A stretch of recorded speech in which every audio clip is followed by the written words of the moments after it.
Good morning. I'm meteorologist Dave Epstein. It's Thursday, the 26th of February. Let's get to the weather wisdom for today. And we don't have a lot of weather to really talk about. That's the good news. One little storm slipping south of us for today. Temperatures are going to be up near 40. We'll see any sunshine out there fade behind some cloudiness.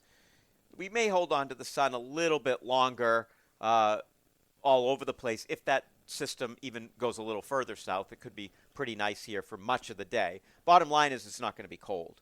Overnight tonight will clear out. It's chilly. Temperatures down 17 to 25, warmest in Boston. Then as we head for tomorrow, sunshine, temperature up near 40, very little wind, a nice winter day. On Friday night, we're back down to the 20s. Saturday's my pick of the next several, if you like it mild for the time of year. We'll actually be a little bit above average. We're going to get into the mid-40s. Average temperatures this time of year around 40, so that's better. Then we get a quick shot of Arctic air in here Sunday night into Monday.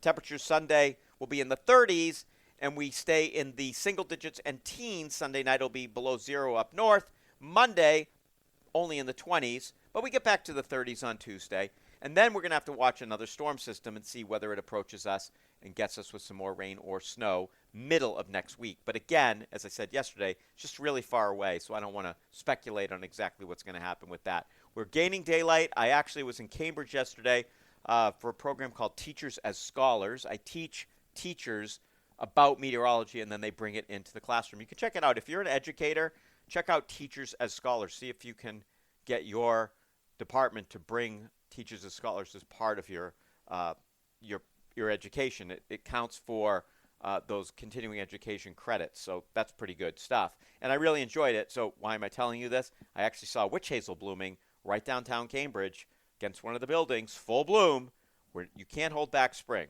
It is going to come, folks. May not look it out there, but it is coming. Have a great morning.